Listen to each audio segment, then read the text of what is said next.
여러분 만나서 반갑습니다. 이동호입니다.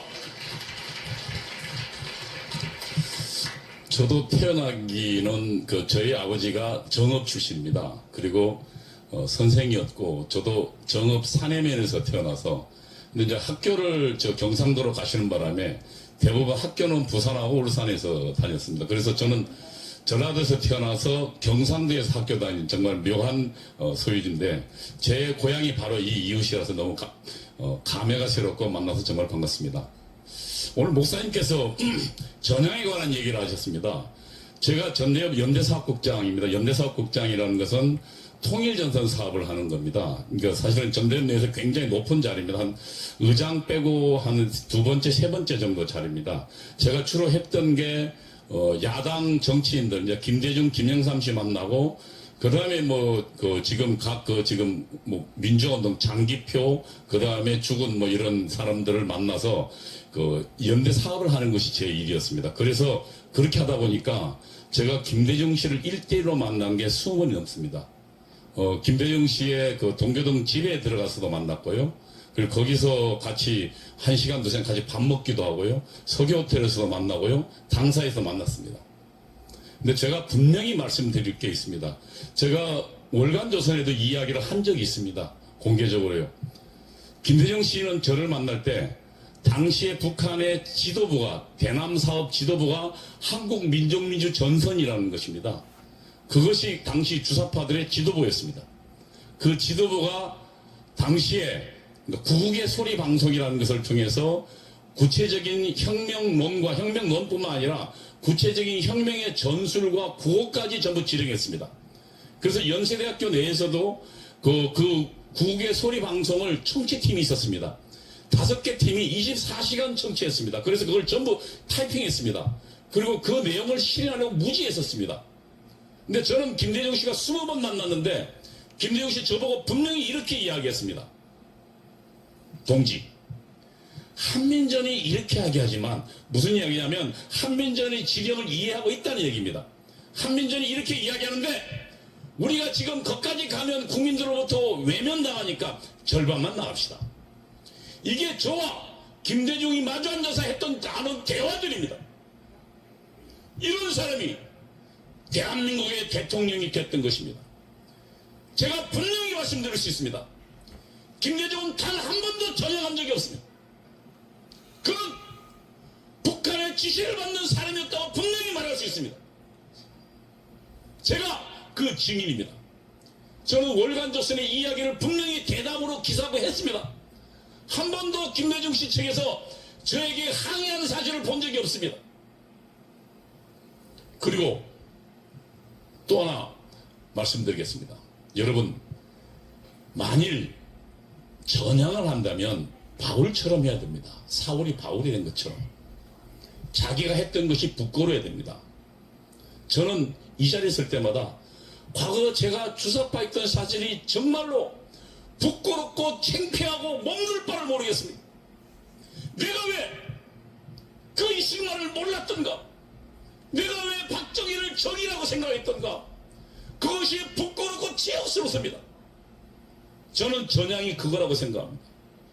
저는 10년 넘게 공부하면서요, 문제가 있다고 느끼면서 10년이 걸렸습니다. 그 마지막 순간 책을 덮으면서 하나는 이승만 때문에 울었습니다.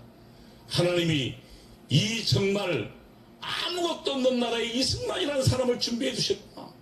젊은 시절에 그를 사형장으로 몰면서 그 절체절명 순간에 하나님을 고백하게 하고 만나게 했던 그 이승만, 그가 우리 국민 전로가 아무도 모르던 자유와 민권 민주주의를 그를 통해서 이 대한민국에 심었던 것입니다.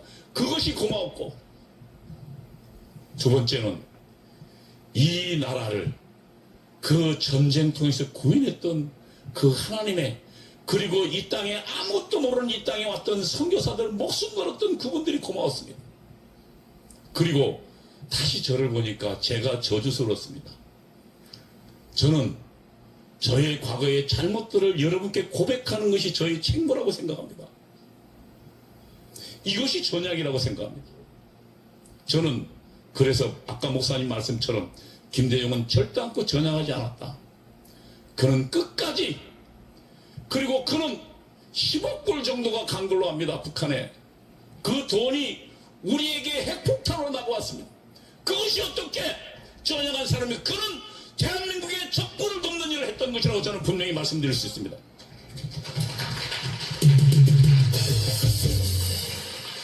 공산주의자들은 절대로 자기 입으로 자기 스스로 공산주의자느니라고 이야기하지 않습니다.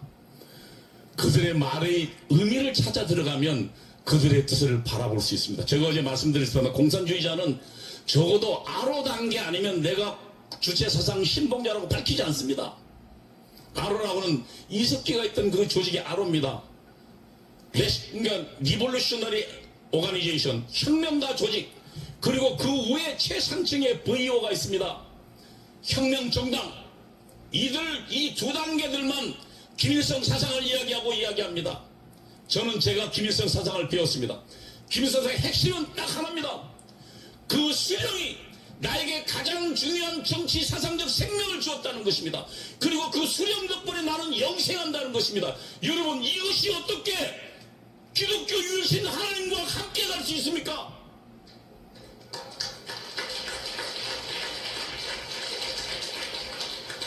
지금 목사님들은 아마 주체 사상을 따르는 자들을 지지하는 목사님들은 이 내용까지는 모를 것입니다. 공산주의자들은 입만 열면 자유는 이야기 안 합니다. 그들은 민주주의는 두 가지가 있거든요. 자유민주주의가 있고 오늘날 우리가 채택한, 그리고 공산주의가 채택한 전체주의형 민주주의, 인민민주주의가 있습니다. 그래서 민주라고 얘기하면 그래 어떤 민주인데라고 물어야 됩니다. 여러분, 우리가 똑똑해야 공산주의자들 그 가면을 벗어낼 수 있습니다. 그들이 평화를 이야기하면 그래 어떤 평화인데, 북한에 의한 굴종의 평화를 복종을 말하느냐 아니면 자유민주주의를 위한 평화를 말하냐고 물어야 됩니다.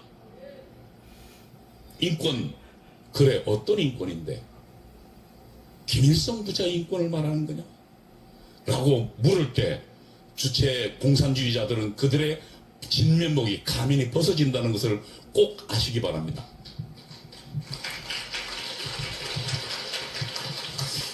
제가 배웠던 거라서 목사님이 오늘 그 농지기획 이야기했는데 저도 좀 말씀드려 보겠습니다. 아주 핵심은 이겁니다. 북한은 농지기획 했습니다. 우리 김학성 교수님 학자니까 좀 말을 어렵게 하셨습니다만, 북한은 그런데 농사 있는 것만 하지 그 농지를 가지고 내가 팔 수가 없습니다. 내가 힘들면 내가 내 땅이 많으면 예를 들면 1000평이면 그 중에 한 200평 팔아서 자식 공부시킬 수도 있지 않습니까? 근데 못 팝니다. 왜냐하면 그 소유권이 북한에 있기 때문입니다. 그리고 매년 세는 30%씩 냈습니다. 그런데 대한민국의 이승만 박사에 의해서 분배받은 농지는 30%씩 5년만 내면 그 땅이 내 것이 됐고, 필요하면 내가 팔 수도 있었고 살 수도 있었습니다. 열심히 일하면요. 그래서 이것을 받은 농민들이, 그리고 농민의 자신들이 6.25 전쟁에 나갔던 것입니다.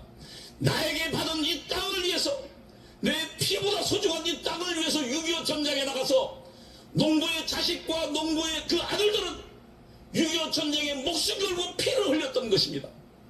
그리고 공산주의자의 선동이 넘어가지 않았습니다.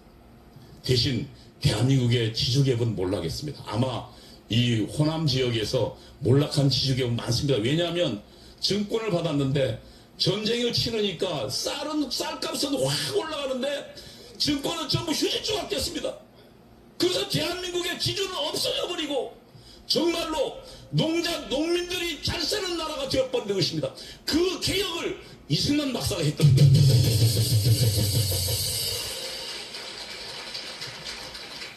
저는 지금 주사파들이 어떤 단계에 있는가를 말씀드리겠습니다. 혁명 바로 전 단계가 민중주도의 민주연립정부입니다. 말이 용어는 어렵습니다. 아주 심플하게 이야기하면 그 정부의 역할이 뭐냐면 첫 번째 파쇼 체제 개혁입니다. 파쇼 체제란 주사파들이나 공산주의의 용어인데 한마디로 얘기합니다. 보수 반동 정치인과 보수 반동 관료들, 그리고 보수 반동 재벌들을 없애는 것을 말합니다. 여러분, 그것이 민중주도의 민주연립정부의 첫 번째 사명입니다. 여러분, 문재인 정부 들어서도 맨 처음 뭐 했습니까? 적폐청산했습니다. 적폐청산을 다른 말로 북한의 혁명론 말로 다시 번역하면 파쇼 정치체제 개혁이라는 것입니다. 이것이 문재인 정부가 한 것입니다. 그에 따라서 대통령 2명 구속시켰고 고위관료 150명 감옥 보냈습니다. 그리고 지금 보수단체들 아주 피를 말렸습니다. 그리고 재벌 이재용 그 다음에 롯데 모든 재벌들 다 감옥 갔다 왔습니다. 이게 북한의 혁명론을 따르는 결정적 증거가 아니고 무엇이란 말입니까 여러분.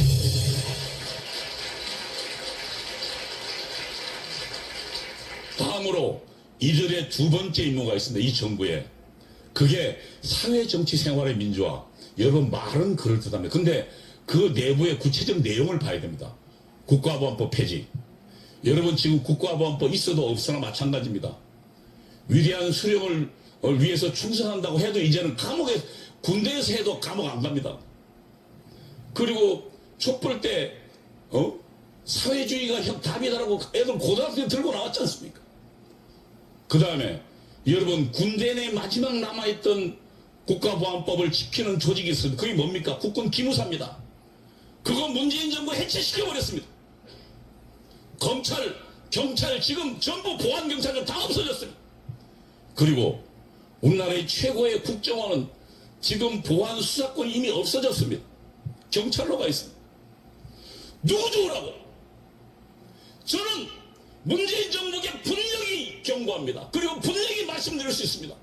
이 정부는 북한만 이롭게 했던 정부입니다.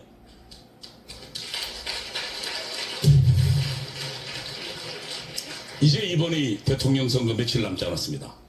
3월 9일이면 이제 3주면 대통령 선거가 납니다. 왜 체제 전쟁이라고 말합니까? 여러분 이제 만일 문재인 2기가 대통령이 된다면 우리가 봤던 것보다 더한 꼴을 보게 될 겁니다. 저는 제가 주석파했던 사고를 분명히 증언할 수 있습니다. 여러분 대한민국의 자유민주주의 시장경제가 무너지는 것을 여러분 눈앞에서 보실 것입니다. 정신 바짝 차리고. 그러나 우리 국민들이 아직 저들의 선동에 다 넘어가지 않았습니다. 그동안 광화문 혁명이 있었기 때문입니다. 정광 목사를 중심으로 한 광화문 혁명이 그들의 노력에도 불구하고 대한민국을 승리로 이끄는 기틀을 마련했습니다. 그래서 우리는 3월 9일을 단순히 투표가 아니라 전쟁으로 맞이해야 됩니다. 우리가 내일 모레 광화문에 모이는 이유도 바로 거기에 있습니다. 그리고 우리 국민을 깨워야 하는 것입니다, 여러분.